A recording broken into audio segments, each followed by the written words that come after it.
the Staples Center. It is day 2 of NHL's All-Star Weekend. It is the Celebrity Legend Game, and Justin Bieber is skating behind me.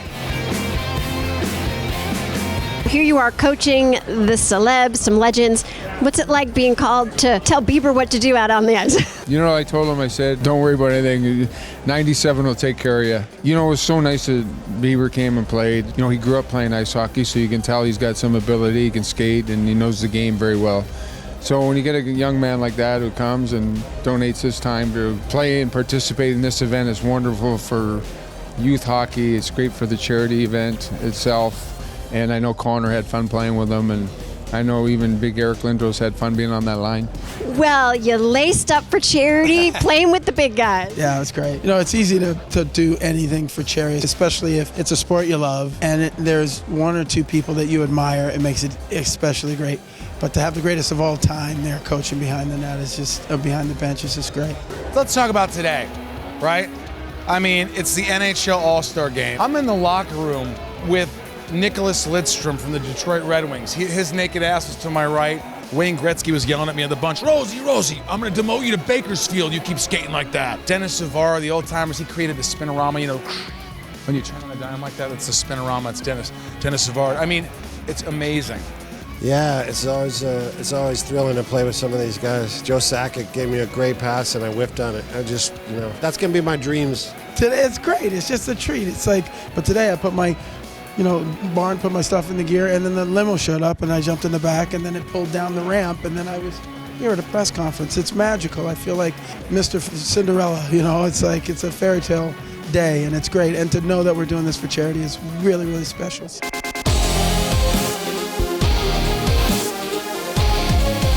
Wayne, people credit you for bringing hockey to LA. How does that make you feel? First of all, I wasn't the guy that brought it to LA. A lot of people were involved and a lot of people backed it. A lot of great people that deserve credit. Guys like Luc Robitaille, Marty McSorley. Everybody understood that we weren't just a normal hockey team, that we were in LA, that we had to play hard, we had to win, we had to go out and promote our sport and get youth hockey involved and get high school hockey going. And so each guy understood that. And we had a great, wonderful group of guys, and that's what made it work. When Wayne came to the Kings, I had a Canadian roommate, Derek Burrows, who said we're going to watch every game of the playoff series. And when they made it to the Stanley Cup Finals, I joined the league. And it was the first time I ever skated, but I was like, I love this sport. I mean, hanging out with Gretzky, and he's the nicest. These guys, the thing about hockey players, anytime anybody ever meets a hockey player, it's like, these guys are the nicest guys. They are, because they're just normal guys.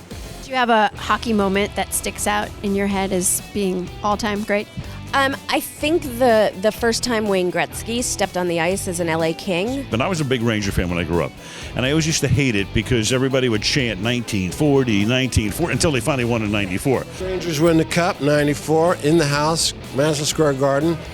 Searched around all night, finally found the party, found the cup, drank from the cup. #1 NHL moment. He's a tremendous Kings fan. The Kings won the Stanley Cup in 2012. So now it's 2014, and the Kings are in the final again against the Rangers.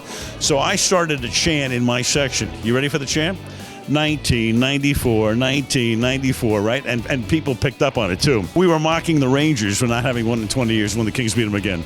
Greatest NHL moment? Greatest NHL moment, like in when the New York Rangers won the Stanley Cup in 1994. Yeah. Do you believe in miracles? No more curses. No more 1940s. This is unbelievable. I loved it. Messier and Graves and all the boys. Oh, man, I was Richter. It was the highlight of my life. Greatest NHL moment? I was playing in a charity event in Aspen with Joe Sakic as the left winger. I was the right, and we did a crisscross as we crossed the blue line. And Sakic had said on the bench, just go to the net. I know how to get it to you. And so I did, and I looked up, and the puck just literally floated onto my stick, and I tipped it up over the goalie's glove hand and scored, and everybody in the arena stood up, and it was just one of those moments. Favorite NHL moment? My first game, my first goal. It's just you're in the NHL. I scored on my first shift, so it was pretty special, but once you play your first game, you're like, okay, I'm part of this group. Now I got to make sure I stay, but it was pretty amazing. I have to ask you about calling the 1980 Olympics. I was going to ask you what your greatest memory is. Is it that? Oh, by far. Not even close. There's nothing that second place is like 18 million miles behind it.